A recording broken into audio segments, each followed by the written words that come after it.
One of my faves back in the day. Oh wow. People, it's funny.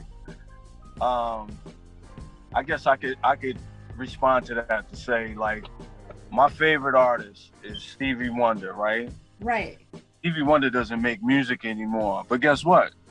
He's still my favorite artist. So I don't say like he's back in the day. Was. He was my like I was loving it because I still love his music. You know what I'm saying? So Right. Classic. it's a lot of those guys like Tim and Bob Marley and Jimi Hendrix, and there's a bunch of them I listen to all the time. But I love their music, and it's in my DNA now, so I can't separate myself or them from me. Okay, so you know what I'm not gonna say? You were my favorite artist. Nah, I probably wasn't your favorite artist, but it's just the fact that you listen to me is enough for me. If you listen to anything of mine, it's enough for me. I appreciate it. You are a dope artist, though. You kind of set a trend back then. Like, that's when hip hop was real. So your lyricism back then, you only elevated from that. So tell me how you got into music, period. Well, while I was in high school, I met a guy at a party. His name was Tony D. He was a DJ. He used to DJ these parties for this guy, this who had the sound system called Duke in Trenton. And one day when I was at this party at the Lawrence Center near Trenton, he came from in back of the booth and tapped me on my shoulder. He was like, YZ. And I was surprised that he knew my name. And he was like, yo, you should come to my house and make a demo. And so, I made it to his house. We did this demo. And before I knew it, that tape had surfaced to a couple of hands. One being this guy named DJ Woody Wood.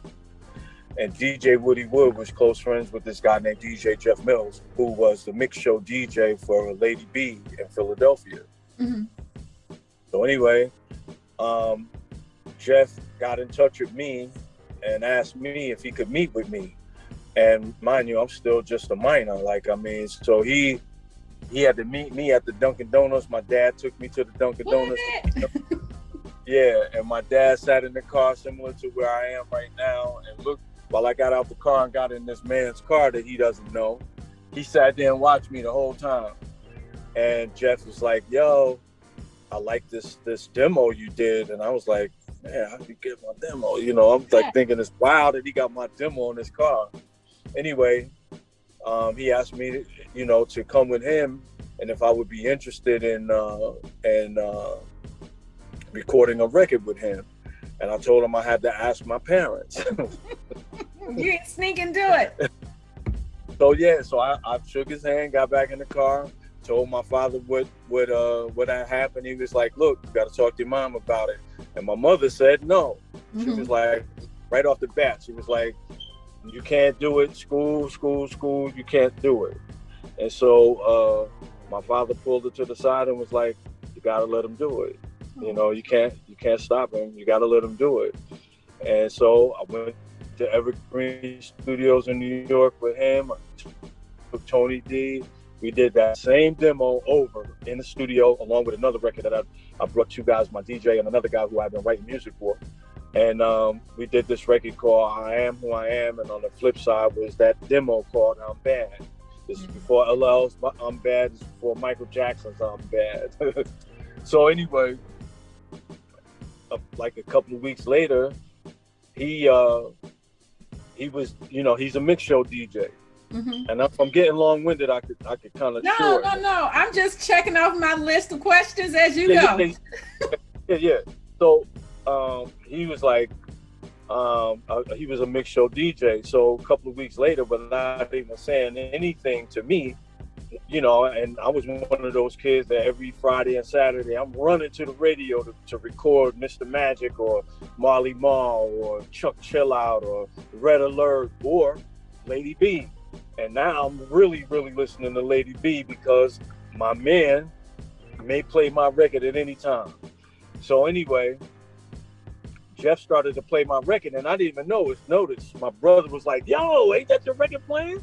And before I knew it, I was running down the stairs, running out the house, running across the street to talk to my man who was on the record with me. Mm-hmm. And when I got there, he was blasting the record out his window and everything, and came downstairs dancing in the street. And I was hit with the, and I was only 17, maybe 17, and making that record changed my life because we didn't have a record deal when we did it. Somehow we brokered a little deal with this little label out of Trenton called Rockin Hard Records. They put that record out. They probably pressed 1,000 copies of it. Mm-hmm. Couldn't keep the record. It was on the radio every weekend. And before I knew it, I was back at Tony saying, yo, we need to turn this into a business. And I said to him, why don't we start a production company? He was like, a production company? Yeah, I was like, yeah, like I'm making music, you're making the music, we might as well turn this into a business. And so we started a company called Two Tone Productions, which was Tony Hill or Anthony Hill or Tony D, Tony DePula, Anthony DePula. He was Italian, I was black. We just played on that whole thing and created Two Tone Productions. And shortly thereafter, I acquired 50% of a label called Diversity out of Trenton. And I was on my way. I was feeling like, man, I could take on the world right now. I don't think Tony liked it, but the first group that I signed to Diversity Records was Poor Righteous Teacher. I love them. Me too. Yeah. So do you feel like you made an impact on hip hop just from your experiences? Actually, to be honest with you, I never really realized the impact that we had on the music when we were doing it, when we were putting it out and when we were, but I hear it so much now, I could just kind of share with you what I've heard. Right. I hear all the time that we brought the fashion to the game. Like, I mean, the fashion wasn't this, it changed, and it changed twice. It changed when we were doing like the paisley stuff, and then when we moved over into the next album, which was The Ghetto's Been Good to Me, I really wanted it to be real dark and gritty. And the next thing you know, every video, everything came out gritty and dark. You had the DOS Effects, the Redmans, that whole EPMD movement that came out after that, and a bunch of groups that just kind of followed, and then Wu-Tang after that, and before that, no one was wearing locks and all of this, and then shortly thereafter, and like I'm saying, I'm repeating what I've heard over and over again. You had the Brand Nubians come out after that, and then Wise Intelligence and all of these other groups like X-Clan, which I was actually a part of that whole movement too. And so I think what we offered to the game, outside of what I brought to the game business-wise, I'll talk about that later. I think what our movement brought to the game was grittiness, a different kind of aesthetic when it came to the tracks themselves. And then our flow, I just think, was all Jersey. It was something different. It wasn't what New York was doing at the time. And like I said, we didn't pay attention to it. We just did what was natural for us. And I think later on, when you look at the timeline, 92 is when I did Return of the Holy One. And then late 92, you had Dr. Dre, who was just doing the Chronic at that point. Very different. Very. Yeah, but here it is. That movement that they did created something for the West Coast, and then what we brought to the table quietly brought on that whole gritty Onyx. Everybody that followed after. I mean, and I think it was simply because we did something different. We did something that was unique in its sound and unique in the way that we approached the visuals of it. And shortly thereafter, everybody was doing it. It's funny, the album cover that we did for The Ghetto's Been Good to Me was shot by this guy who was an up and coming, and I was good for finding acts and new artists. That's what I was doing. And I'll talk about the business later. But I brought this guy named Danny Hastings in, and he had never shot a video before. He was a photographer. He shot the cover for that album.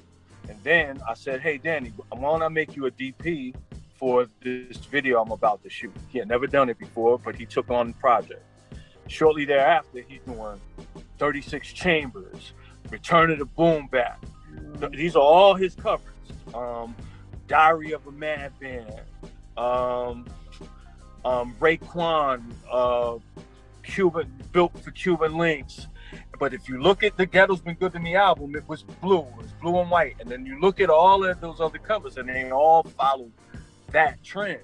And so we were just in the right place at the right time. And I love the movement that came after, because I think it's very much a part of the element of hip hop today. And I'm just happy that I was a part of that. You know what I'm saying? To be a part of that aesthetic. On the business side, I think what I brought to the table,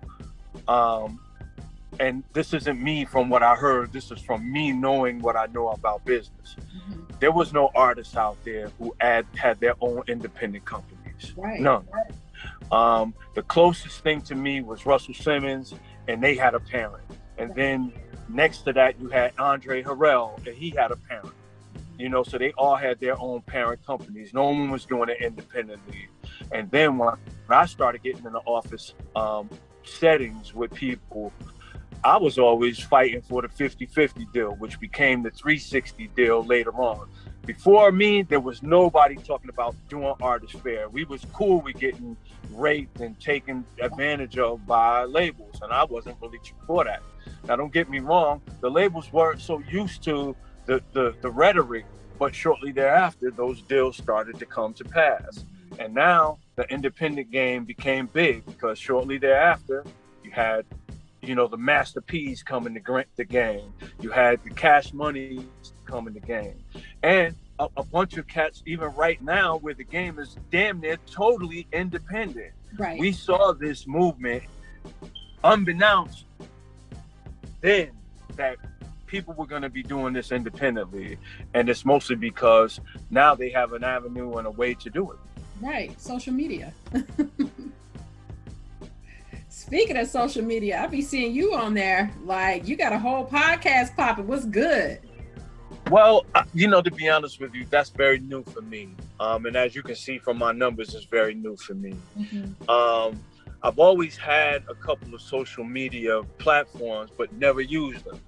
And then because I'm in business, I'm one to you know, now utilize what I have to better the things that I'm doing. You know, I'm partnering with a friend of mine, and we're doing this company called Juice Easy, and Juice Easy is taking off now, and we're doing a bunch of brands out of that little company. Houston Hoodies, which is this hat I got on, and clothes that we wear. We have Pineapple Empire. We have a brand of a mousse that we make called Cavato. We do sea moss products and juices and all natural organic products. And so I utilize my platform now to focus on, you know, bringing those things to the light. And something kind of got bugged lately for me as being a very stoic, serious person. So I said, you know what? People that don't know me don't understand that if you are close to me, I am not that person. I'm, you know, even though I can honestly say I'm not really a people person, I'm a business person first and foremost. So getting along with people has never been a problem with me. Right. I just think that people just see me, my face. I can't help my face. It is what it is. You know, it's very serious and stoic. So I've been trying to be more user friendly and fun, because I'm getting older, and I figured, you know, why not have some fun while I'm doing this? So that's probably what you're noticing. And it's been working for me. You know what I'm saying? Because I like to laugh, but most people aren't used to seeing me laugh at all. And so they get to see a lighter side of me, and I like doing that. I like being able to be that. Not necessarily for them. I like being that for me. Mm-hmm. I really do. I like being able to look back at those things and laugh myself at myself. Like, how silly are you right now? You know, and being personable. Well, I didn't really realize how silly I could be until I started looking back at some of those things, and having friends of mine saying, "I'm about to take your phone from you," and stuff like that. But it's been fun, and that's all that matters right now. That it's been fun. That's awesome. Tapping into a different part of you, like maybe you were esoteric and so serious before, and now you're just like, whoa, I am funny. Like, I got a person. Well, I don't necessarily think that I'm funny at all. I just think that, I can make myself laugh. I don't necessarily know if it's funny to the world. I just know that it's funny to me. And if you get a chuckle out of it, fine. But more than likely, people they're not gonna laugh at me. I've been able to utilize the platform for other things too. Like, I have a thing called Critical Thinker that I do on Mondays and Thursdays. And really, it's just me getting in touch with people I know, or getting in touch with up and coming people who are doing things in the community to talk about, it's really like a platform where we just have commentary. And I like to get people's point of views on different things, how they feel about different social topics that we have to go through and deal with on a day-to-day. I also have something called Critical Credit, where we try to help people fix their credit. And I have a friend of mine who is in the credit business who comes in every other Wednesday, and we talk to people about how they can, use credit as a means to up their game if they need to, and stuff like that. Right. And I see where Anthony Private Money Lender, what's that? Well, I'm a private money lender. I mean, I'm with this company called Nick of Time Funding, and we help people to buy homes and be able to fix their homes. And so they can come to us, and we'll get them funded to be able to buy a fix and flip and stuff like that. And then also, you've noticed that everything you see is the Black Bank. The Black Bank is actually a company. It's called TBB. It's an investment company. And, because I quietly just do me, and I've been doing me for a long, long time under the radar. And, because I've never really been the flashy guy. Most people who know me very, very, like, that's why people think I'm so serious and unapproachable. Because, I've always been just that dude in the corner over there while everybody's partying, But I'm very serious about business, and I'm very serious about the Black and brown community, predominantly the Black community, and those people who look at the Black community seriously and take us seriously and take our dollars and our economic strength seriously. I love that. And then speaking of the Black community, you see where Bill Cosby got released. Yes. What are your thoughts on that? Well, to be honest with you, I want to say this outwardly, somebody evidently made a mistake, or Bill Cosby would not be free. That's right. Somebody evidently lied, or Bill Cosby would not be free. Because they were after Bill Cosby well before now. Years. And to the Black community, I know that there are so many quote unquote people, and we've been talking about this all day, and I'm gonna go somewhere, and I'm hoping that it just doesn't backfire on me. I'm so against the whole idea of this chauvinist movement. I'm so against this whole idea of this feminist movement. And I'm saying this to the Black community because we need to hold on to each other like never before. We cannot afford to have distinction between us. I'm not saying that there shouldn't be equal rights, equal pay, because now that's what you're turning it into. Right. Racism is based on hate. The CIA is behind it. Feminism was based on hate. You hating your own kind and your own people to help your people grow. They did that, and it won.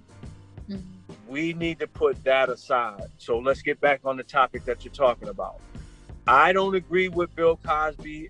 I don't agree with everything that R. Kelly did. But Bill Cosby specifically has done a lot of great things for community. It would be a shame to see this man's legacy go out with him dying in jail. That's right. And like I said, he was about to die in jail. Mm-hmm. Somebody effed up. Mm-hmm. Somebody lied, or believe you me, Bill Cosby would not be out on the streets today. That's right. So we just need to take in consideration that not everything that we hear, we need to believe.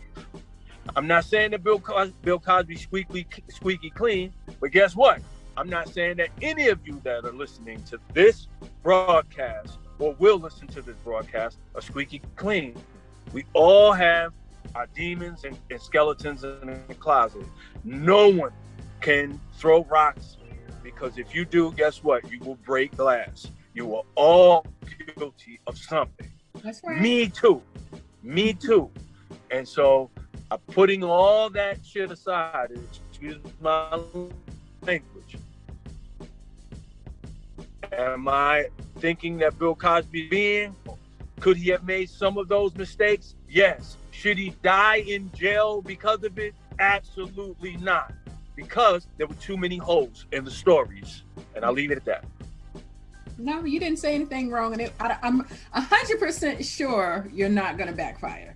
So, what's your... I don't know, man, because you get these people who are like, you feel me? Like they just really, really fall for the Kool-Aid. They've fallen for it. And it's just sad to see that. Look, I don't care who you love. I don't care how you love. I don't care if you're a rainbow lover. I don't care if you're a rump ranger. I don't care what you are into.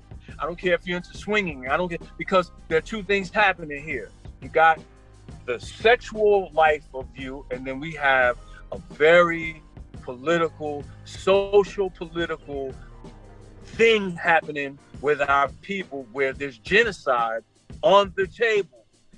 Y'all need to put all your bullshit aside and realize that somebody is using you as a puppet. Go love who you want to love. It don't mean that you have to look at me and hate me because you love such and such. Right. Why can't we get along and get at the table and break bread and build empires? I don't care who you love. Facts. Just like I don't care what you eat. What you eat ain't gonna make me shit. Jay-Z said it best. Eat what you're gonna eat. But I can't sit at the table because you want to eat hog mugs and I want to eat, vegetables. Right. You feel me? I hate to get on a soapbox, but that's how I feel about that. I always, and on another note, just between you and me and whoever's listening, I always thought Bill Cosby was a weirdo. Real talk. Because I'm an old movie buff. Right. And when I look at him and things like Let's Do It Again and Uptown Saturday Night, his movements are always a little bit questionable. Right. Black comedians, most comedians are weird. I'm weird. And, people, you were talking about it earlier. I mean, all of us have a little bit of weirdness in us. But at the end of the day, should that man die in jail because of it? Absolutely not. Absolutely not. Not for hearsay. Not right. for hearsay. Right. I mean, because hearsay has put a lot of us in jail. That's right. Hearsay, but think about this. The weed game is totally changed. But yet, we built cities on the weed game, on the judicial system, and the federal government made money off the weed game. Right. But while they're doing that, we were the ones going to jail and paying again. Mm-hmm. Still paying restitution. It's just, I hate to really get into this like this, because it's sad to see that an invisible outside force is winning in our community, and they keep doing it over and over and over again. And all it takes is to plant, these little seeds inside of our neighborhood, and just chill back and give it water every now and again. Put a little sunshine on it and wait for it to grow and fester. And it's time for that shit to stop. Right. COVID should have been the opening eye for everybody. I still think that's a bunch of bullshit. But just think about this. When have you ever in your whole entire lifetime had a pandemic that affected and infected the whole entire planet all at one time? You better wake up, and you better wake up soon, because they are playing chess. They are really serious, and they take this new world order shit serious. They take population control serious. We can keep playing, but Planned Parenthood was put in our communities to kill us. You got 25-year-old girls going to the hospital when doctors are saying, hey, you know, it's time for you to get the hysterectomy. Mm-hmm. You should be considering that. And we still ain't waking up. Meanwhile, we're dying. We need to put all the bullshit aside and learn to hug one another a little bit. I don't care who you love. I don't care who you fuck. I don't care what you eat. I don't even care who you eat or how you eat them. Do you. You don't have to hate me because of it. That's right. Because I ain't gonna hate you because of whatever I do. Right. Because that's a personal choice. Hey, we live in a free world, a free country. Do you? And I guess people say, well, I'm free to hate you. You are.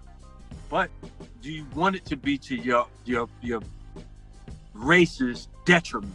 Mm-hmm. That's true. I'm sorry. No, that's okay. You impassioned. And that's a sobering topic for you. So as far as your new music, before you hop on to this new interview, tell me about it. Actually, I've always just made a bunch of music just for fun. What they're playing now is really not very new, even though I make music every day. Daddy-O has a studio in his place right now. He's in there recording right now. He was recording when I got here. That dude probably makes 2 albums a year. Me, I just make beats. I make a bunch of tracks. I write a bunch of stuff. And I get people who call me and ask me to record 16s all the time. And because I just make tracks, I try to shy away from the microphone. However, I will beat you over the head with a verse if you really want to get it. Ooh. If you really want to make me come at you, put my name in your mouth, and I'll come at you, because that's just me. And I'll do that. And remember, it's just rap. I ain't coming. I'm not coming with bullets and guns. I'm coming with verse to tear your ass if you want it. And I just put that out there for those, but I usually don't get it from that standpoint. People will be like, yo, YZ, OG. I'm like, bruh, I am not an OG. I'm just me. I'm not a legend. I am just me. Y'all, save legend for the Cool Hercs of the world, the Grandmasters Flashes of the world, the Daddy-O's of the world. I am not that.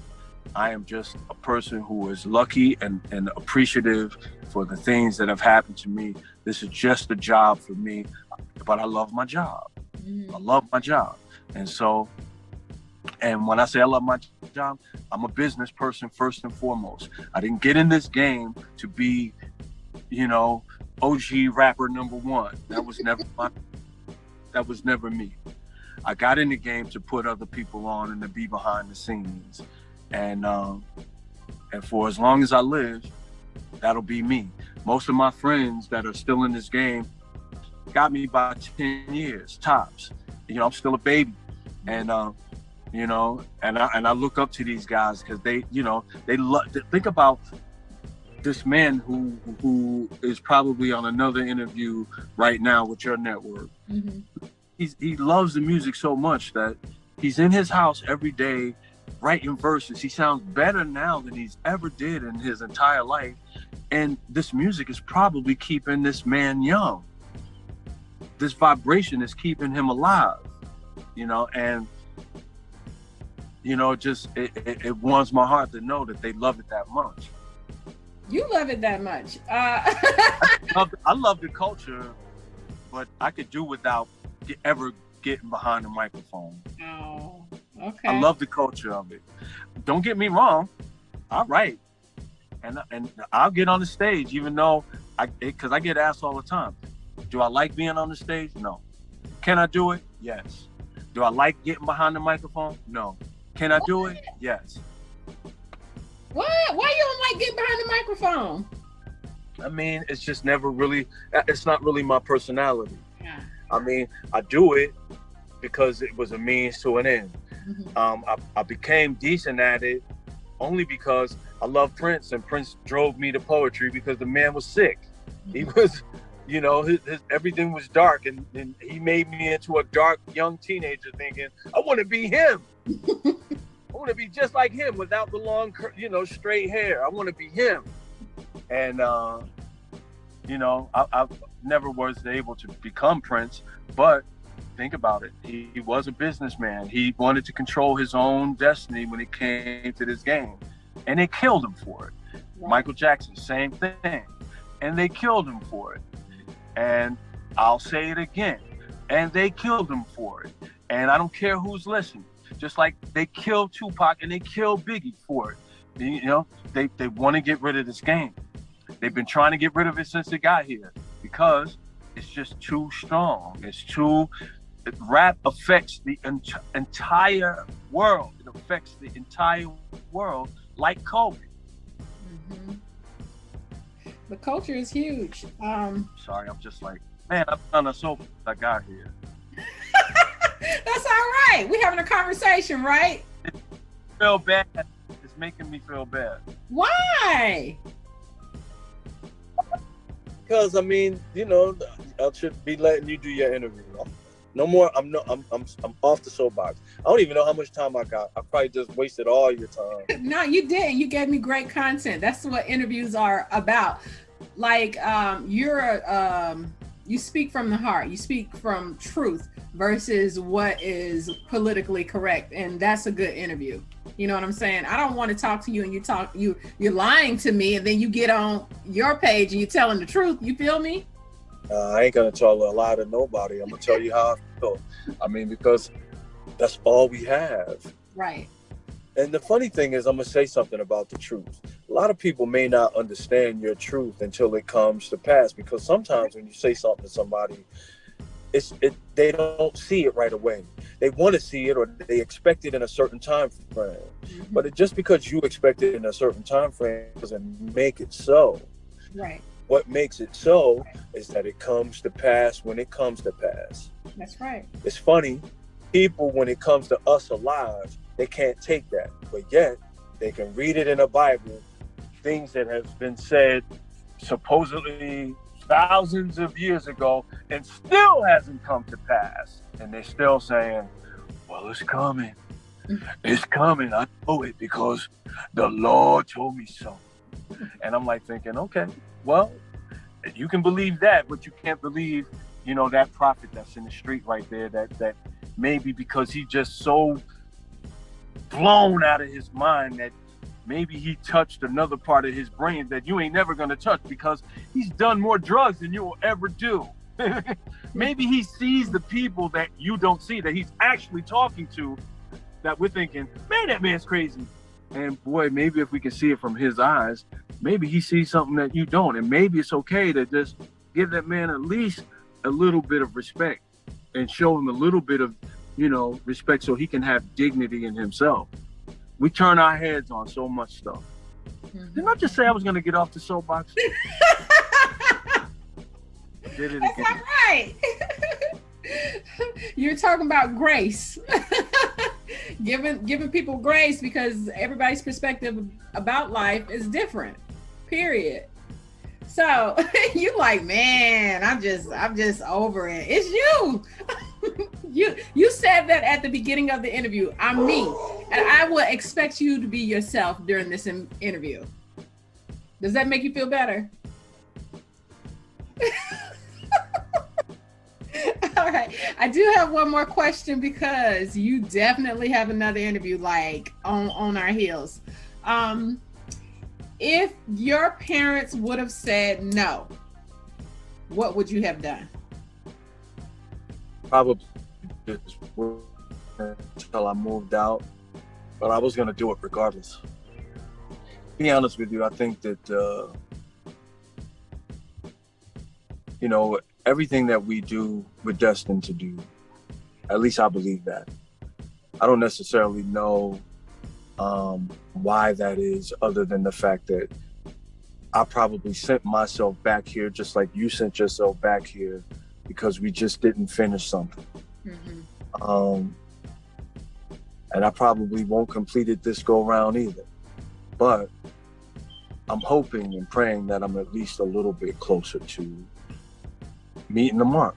Mm-hmm. You know, so my mother couldn't stop me, or I wouldn't have been able to do it. Right. Okay.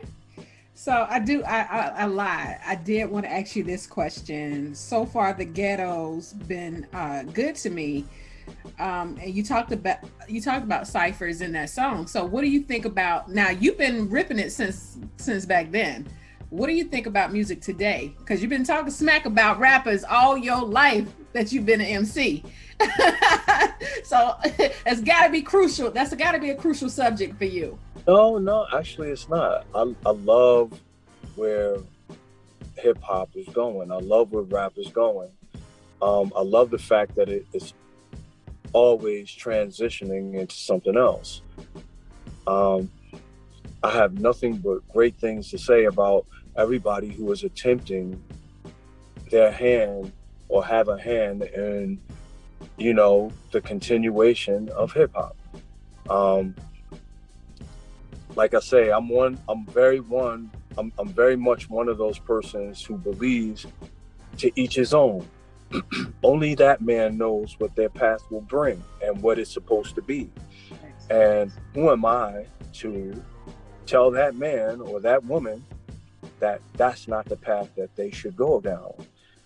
So I love the culture of hip hop. So I can't sit here and say I love the culture of hip hop and not love the transition. Thanks. I would be a hypocrite if I were to say that. And for all of those folks that do that, I gotta say to you, I don't agree with what you're saying and doing. You have that right. So hey, do you? But I just don't agree.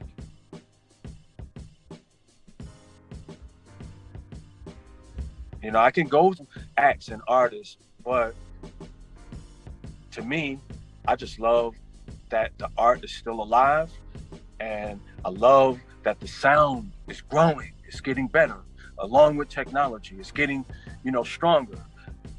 You know, the subject matter, you know, it kind of fits the times, you get me?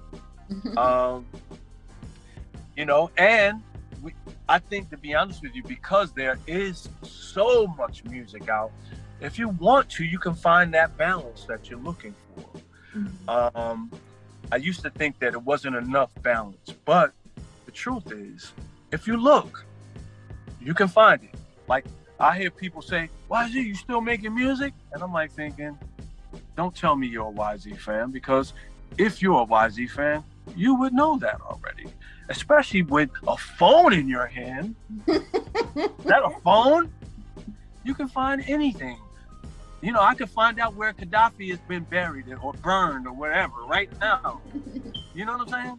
Like, so don't tell me, you know, you got these people with rhetoric, but you know, game recognize game, and you know, sometimes I just be one to just be like, yeah, bro, you know, I still dibble and dabble a little bit, you know, and not so much. You know, I love the game. And I don't care how many times it changes. I don't care how many times it becomes, you know, braggadocio. I don't care how many times it becomes gay. It can be whatever it's gonna be. Guess what? It's always been gay. It's always been braggadocio there. It's always been clown and shit. It's always been picking boogers and da-ha, da-ha, da-ha. I cannot. I don't give a shit. I mean, just keep doing it. Thanks. Somebody's like, listen, do you, boo, okay?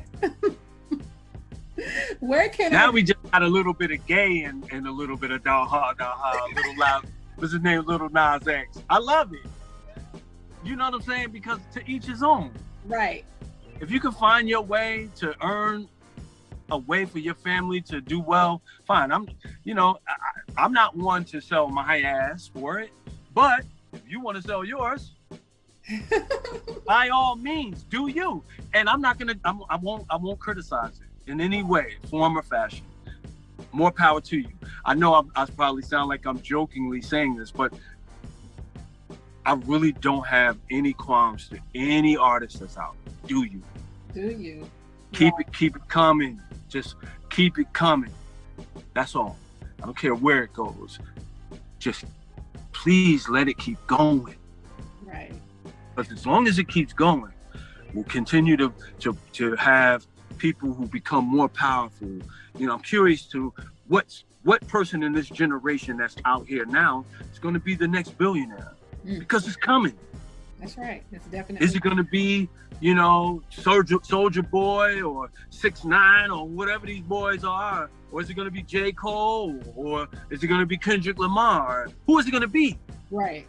But it's going to be one of them. It is. And I'm waiting to see, and I'm waiting to applaud when it happens, because it's going to happen. Maybe it'll be Little Nas X because I just brought his name up. Mm-hmm. You put it into the universe. But I'm waiting for the day and preparing myself, and I would love to be alive to see it happen. Right, you will be. We speak that. Actually, to be honest with y'all, here's another little secret. I'm gonna be here. I'm gonna probably outlive everybody that's on the planet right now. Well, energy doesn't die. Energy does not die, but I'm gonna be here another 98 years. That's right. Big facts. That's right. You're gonna remember this interview. You know, it's funny. Never mind. I'm gonna leave that alone.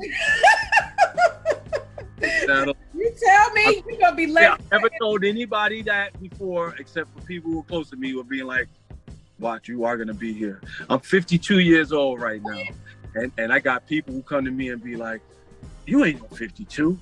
You got to be at least 30. Show me your license." I'm like, 30? I got a son that's 30. Okay, so here it is. I'll be here another 98 years, and I'm telling you now. So if I die 10 years from now, you're gonna be like, that man told me, and I ain't gonna lie to you, I ain't gonna lie to nobody. I'm gonna be here another 98 years. I believe that. If you 52 looking like you better that, believe it. I believe it. Boy, let me tell you, that beard's so doggone healthy, okay? Maybe the next time you see it, it'll be down here somewhere. I'm hoping. Googly muggly, I ain't got no hair on my head. You got a beard. Let me get some of that, okay? You have some. As a matter of fact, I'm glad I don't have it up here anymore because it was just too heavy. Here, I don't notice it. Here, it was just too heavy because I washed it every day. It was just too heavy. Mm-hmm. When I cut my hair down, her hair was down almost to my waist, and it was just too heavy. And it would bother my neck and stuff. So I'm glad it's here instead of up there right now. Even though I still have hair. Dude. It's not bald or anything. I can. But, we're going to have to talk about this the next interview, health and wellness, the next time. Black community. Health is wealth. Health is wealth. Health is wellness, but health is wealth. Right. Without it, there is no wealth. That's monetary gains are fake. Money is only as good as the people say it is. And as soon as, like, think about it, 3 years ago, banks were saying, no, don't fool with cryptocurrency. That's bullshit. I don't do that. 3 years later, they got y'all trading. Mm-hmm. Mm-hmm. They just took control of the cryptocurrency market right up under y'all noses. Cryptocurrency was not created for that purpose. It was created so you can get away from that bullshit, and you fell victim to the pipe. Buying Teslas and everything. So tell our viewers where they can follow you. The Black Bank. And download your music. They can go. See, it's funny. You put YZ in your Google, go to your Spotify, go to your wherever you buy music or listen to music, and I'm there. I mean, if you really want to find me, maybe it just took me to be here to tell you. But I've always been here. All you got to do is it's 2 letters. It's not even a big ass name. It's 2 letters, for God's sakes. I cannot. Right. You get me? It's 2 letters, for God's sake. You know, if for people who can't even really spell, it's 2 letters. Don't tell me you love hip hop. Why has I've been a fan of yours for a long time. You still making music? Do you have is that a phone you have in your hand, bro? Google, yeah. YouTube. Well, you should be able to tell me if I'm making music or not. You won't find it on his Instagram, but you will find it on YouTube. I assure you. YouTube, Spotify, Apple Music, where else would people? Pandora, wherever there's a computer. Dude. Yeah. Look, that is a 52-year-old father who's like, listen, I'm gonna tell you one time, and you gotta use your common sense about this, okay? The truth is, they knew I was there. They weren't looking, period. That's it. Don't come to me and sell me some lip service. Right. They weren't looking. They could give a shit about YZ, and that's cool. But don't get in my face and act like you care. Oh, man, YZ, man, I love you, man. YZ. I'm like, come on, really? Dude, I cannot deal. Thank you so much. You late for your interview, so I'm gonna let you go, okay? Thank you. Bye.